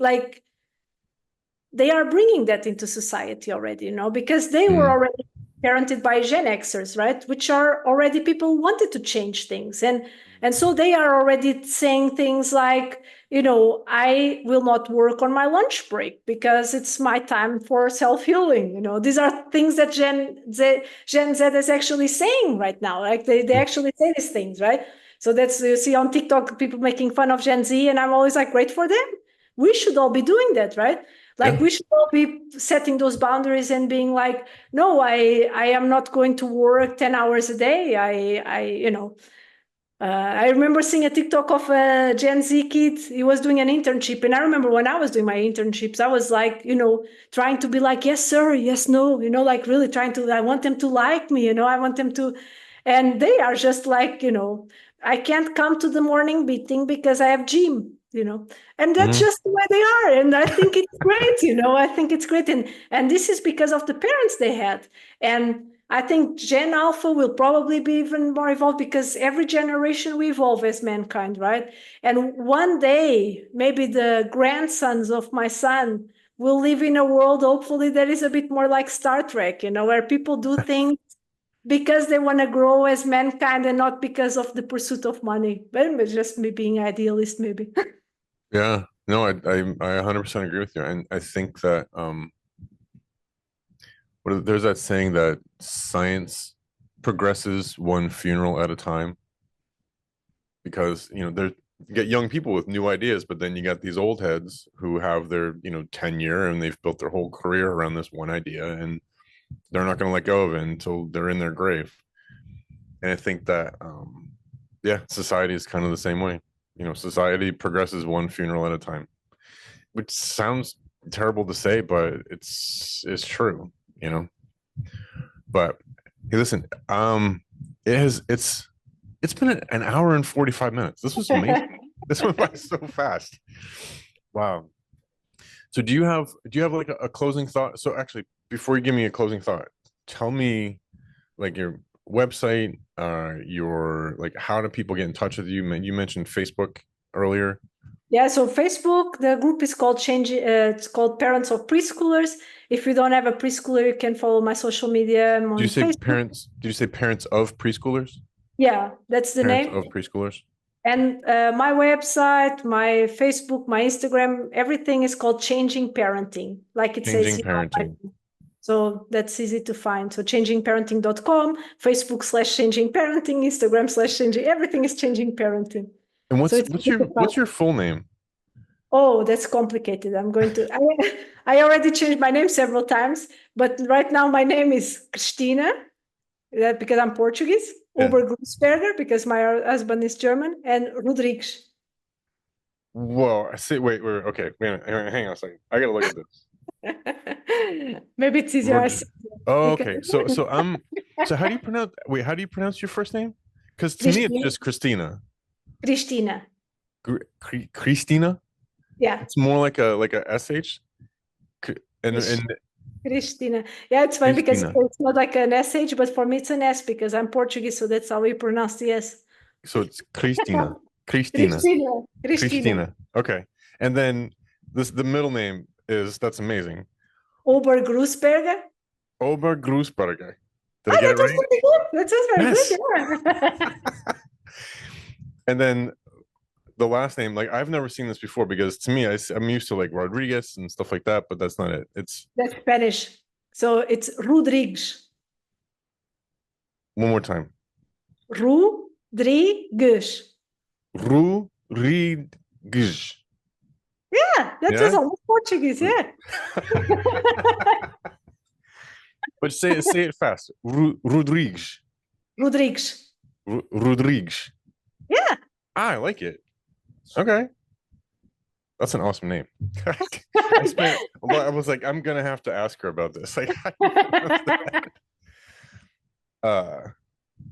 Obergrussberger. Yeah, that's actually, even in German, it's a very hard name to say. So yeah, you said it at the first time. That's good. Well, I mean, I had some practice before. I wasn't just coming in cold. You were like in front of the mirror trying like, oh my God. Working on my German accent. Like, how am I going to do this? Anyway. So, women, see, all right. So, Cristina, Cristina. Is that better? Cristina. Cristina. Okay. Well, anyway, it was so much fun talking to you. This was Yeah, fantastic. that's And very fast, actually. this was yeah, there's a lot of profound stuff that came out of this. And I think that yeah, I really hope people are gonna get a lot of this out of this conversation. Yeah, and like the thing that it's profound because parenting gives us an opportunity to grow if we take that opportunity. Like there's this guy's John Kabat-Zinn, I think that's his name. He was the guy who invented mindful-based stress reduction. Mm-hmm. And he also created mindful parenting. And he's like really a Zen master for me. He's like a very calm person. And he wrote in his book that like children, being a parent is a bit like being in a Zen monastery, where you have those Zen masters, like because in a Zen monastery, you're constantly, like the Zen master are constantly trying to annoy you. So to give you opportunities to keep your calm. And that's Mm-hmm. exactly what parenting is. You're constantly being triggered. And if you Yeah. take that as an opportunity to grow, like, why am I getting triggered? Why? Yeah. Because children don't trigger you because they are bad kids. They would prefer if they didn't trigger you. They would prefer if you didn't have triggers. Like, Yeah. why is it triggering you, right? What is it about that is triggering you? And when you allow yourself to think about that and work on that, you become a better person. Yeah. Yeah. Anyway, I think that's a great place to end it. I have a feeling that you and I could talk for like 3 days because there's so many awesome things. We should actually, we should schedule this again. We should have another conversation because I know I'm gonna have a lot to think about. And yeah, so maybe like in a couple months we should get back together again and talk about It's some other good. stuff. Would you like that? Yeah, let me know whenever your thought processing finished and have time, right? Because we don't have time always. Being parents and business owners, you always have things to do. There's so much going on. But okay. All right. Well then what I will do is just some housekeeping too. So what I'll do with this is I will spend not today, probably tomorrow. I'll do like the editing and the processing and everything like this, and hopefully I'll have this one ready to publish tomorrow. Oof, Oh, wow. which is That's very fast. that's really fast. Well, I made a commitment to publish a new video every Wednesday and Sunday. And this week, normally what I'll do is I'll interview somebody on the weekend and then I'll have that one ready to publish on Wednesday. But then I'll do something else and I'll publish that on Sunday. But this week was so busy, I didn't do anything else to have it ready to be published tomorrow. So now I'm like kind of scrambling around. I'm like, how am I gonna do this? You know what I do? Because I also do interviews in my group. And what I do is I just do it live. So I just tell people, okay, now we are going to go live. There's no editing, there's nothing. And I just publish it exactly like that. And what comes, and it's like, and Never it's thought of that. And it's more, you don't have the pressure of editing, so you don't have that procrastination that happens, and it's just done. And it feels more like, because there's no like second take, so you just do it, And sometimes you say things you shouldn't, and that's okay. It's a part of being imperfect. I mean, I'm constantly telling people to be imperfect, so. Maybe I'll do that. Maybe I'll start to do like a live thing. Maybe I'll do my Sunday ones to just be like a live session. Yeah. And I don't It's know. very freeing because you don't have to worry much about it. So what I do is I just do the promotion before and create the flyers and whatever, and then when it's live and it's done. How do you promote that? How do you do that? I just create the flyers on Canva, Yeah. and usually I have always the same one, and I just replace the photos and the text of what we are talking about. Yeah. And so that it's very easy for me to create the flyer because I already have it. It's just replace the photos and the topic. Really? Yeah. So, but how do you let people know? Like, how do you? What do you mean? When it is? Yeah. So on Facebook, I usually create a Facebook event because I do it on the Facebook group, right? So I can create a Facebook event. Okay. And then people know that it's going to be happening. And because it's live, people even appreciate it because they can ask questions as we are talking also.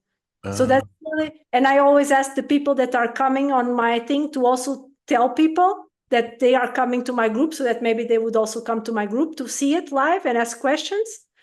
And so this also sometimes, not very often, because many people don't do it.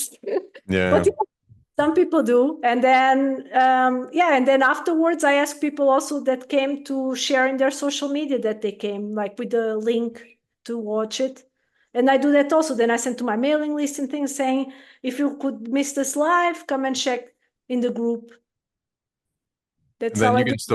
you can still publish that later, or how does that work? What do you mean? No, it's already in the group because I went live and it stays there. Oh, really? So, yeah, so you're live and people can watch it live. You can ask questions and everything.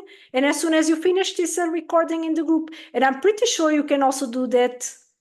You can do that. I think you can do that. You can do Instagram lives. I'm not I know, sure. yeah, because I used to do TikTok lives. I've done Instagram lives. I've never done like a YouTube live. I know that you can do YouTube lives. And it's all the kind of the same sort of thing. So And you can even do it on Zoom, like because I don't know if you know how to do it, right? But you just go there to where it says more, and yeah. there you have there like it's like live stream or something.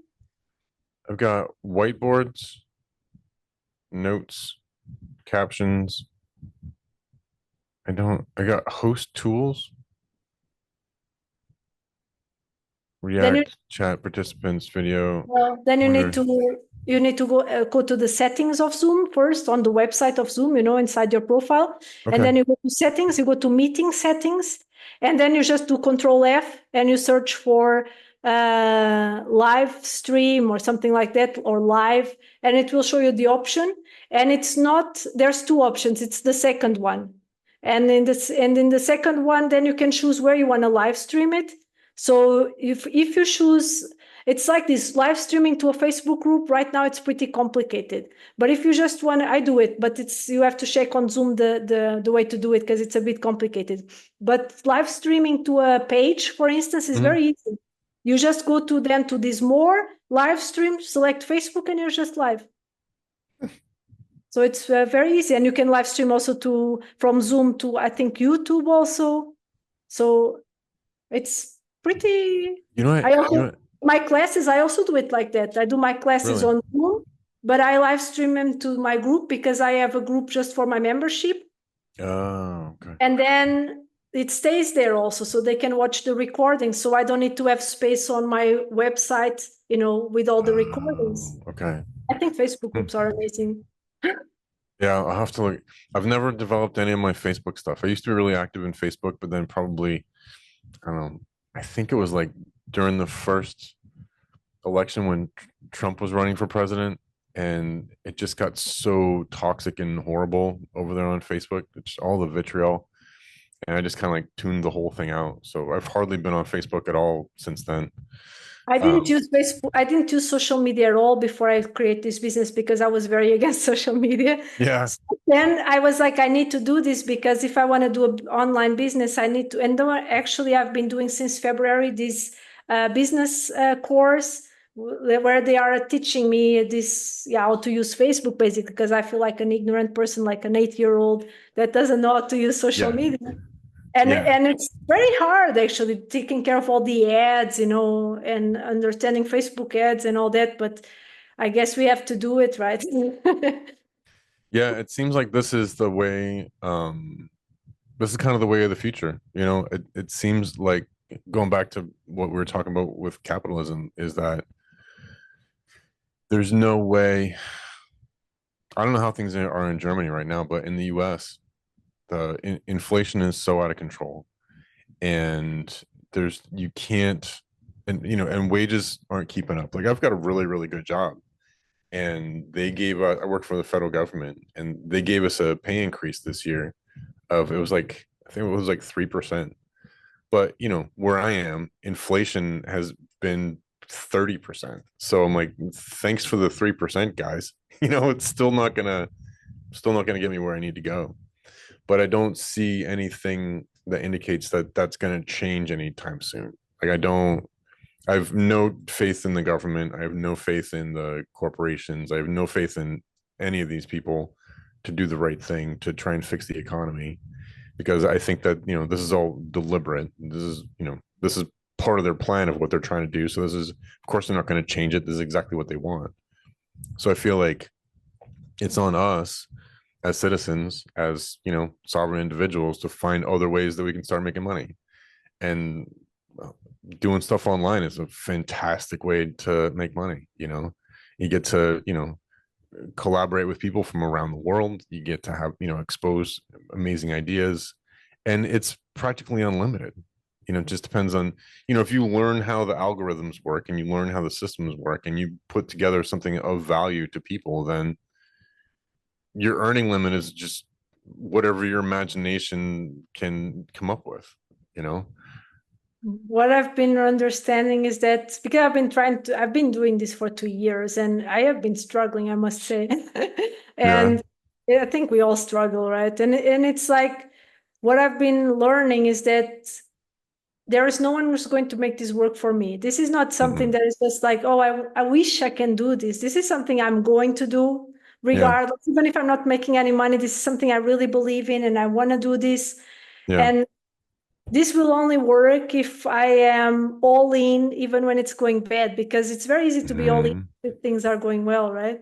But it's in those moments when you're like, I can't do this. This is not working. No one is watching my videos. No one is subscribing. No one is whatever.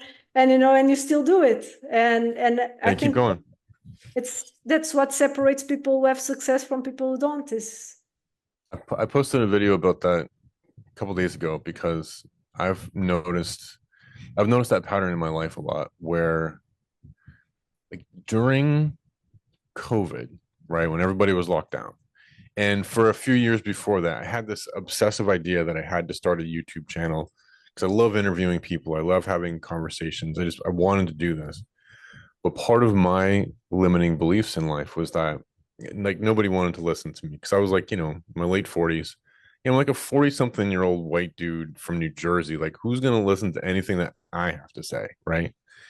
And I tried doing it, and it stuttered and sputtered, and nothing ever took off. So I just kind of gave up. But I noticed a few years later that there's a number of people, like a dozen or so people, who at that same time were in my same age range and had a similar idea for their YouTube channel, but they just started doing it and then kept doing it. And then before long, they had 1 million followers and they were doing this full time. And I kept thinking, like, man, if I would have just stuck with it, if I would have just kept going and gotten past my limiting beliefs, then I'd be doing the same thing right now. I wouldn't be stuck in this job that I don't particularly care for. And, I'd be just doing this work full time. So what I did is I joined a coaching program, and I learned how to get past my limiting beliefs. I figured out what they were. I eliminated them. I did like lots of hypnotherapy and talked to coaches and talked to therapists and got all this kind of stuff figured out. And I finally got to a point where I just like eradicated all that stuff. And now I'm just like, I'm like you, where I'm doing this regardless. Like I had a full identity shift, and now I'm just a guy who interviews people on YouTube, and this is what I do. I host a podcast, and I'm pressing forward with it regardless of what happens. Yeah, I think that's the key, because I was also like, I was about to give up. Like, I'm not really, but I really had like this identity crisis, like in terms of my business in January this year, because I was like, it was like almost 2 years that I had started, and I was really not making money, what I needed to do. And I was like, maybe I just am not good at this. Maybe I'm like those football players. Those people want to be football players, but they are just really crappy at playing football. That's what I thought. And then I came across, I think sometimes the universe just brings you, and I came across this academy, this business academy that I've been doing since February. And it really changed, like what you're saying, like that thing, like I am doing this. It's not like something I wish I was doing. I am doing this. This is me. Yeah. And we have to believe that it's going to work eventually. And, I really believe, and I started believing, that the reason why people come to you is because you are a white dude from New Jersey in your 40s. It's really, maybe. Yeah. I don't know. Yeah. the difference between you and everyone else, like, because I used to think like, oh, there are all these people, some of them my teachers, right? Who, I've been teaching positive discipline for like 20 years, and I'm doing this only for 2 years now. And, many people just don't trust me and all that. And I started realizing that the people who come to me, it's because they really relate to me because of the way I am, the way I talk, the fact that I'm also imperfect, the fact that I also have a small kid. So they actually prefer coming to me than, for instance, with one of my teachers, because they relate to me more. And that's what makes us special, is because there will always be people that for them, you are the perfect person. Yeah. Yeah. And that's been a humbling lesson for me too, that because I just got my 101st follower on YouTube. I was like, 101 people are sticking around to listen to this guy, And but this isn't my first foray into social media. I had a different YouTube channel years ago, and I was also really big on TikTok, like especially during COVID. And so I learned a lot about how, like the social media world works back then. But yeah, I was on TikTok, but I got canceled. I got like shut down. I went on to log into my account one day and it was just gone. Like all of my videos, I had hundreds and hundreds of videos, and everything was gone. And with no warning, no explanation, nothing. And the only thing I could think of was that there was some people who, some Wiccans, they practice witchcraft. And I made a comment on one of their videos about how I was surprised that there was it was almost like fundamentalism within witchcraft. Like you have to practice like this certain way from this certain region. You can't mix things together, Well, apparently that was a really bad thing to say because they just like swarmed in. They're like, no, there's no such thing as fundamentals and blah, blah, blah. And this one video that I had posted just got like thousands and thousands and thousands of comments on it. I forget how many comments it was, but it was the next day that my account was just gone. So my takeaway was, don't mess with the witches. Just let them do their thing, and they're wonderful people and love them to death, but completely stay out of that conversation. Yeah, in Facebook, they advise me in the academy to always have one other person that is the administrator of your account, because you're building a whole business on a company you don't own, right? So at the moment, it's very important to have a backup. Well, I really have to go, sorry, but my son's time is coming up. So yeah, it was lovely great talking to conversation. you. And come back to me whenever you think we can have a second conversation. I'll absolutely do that. Take care. Thanks for your time. You too. Bye-bye. Bye.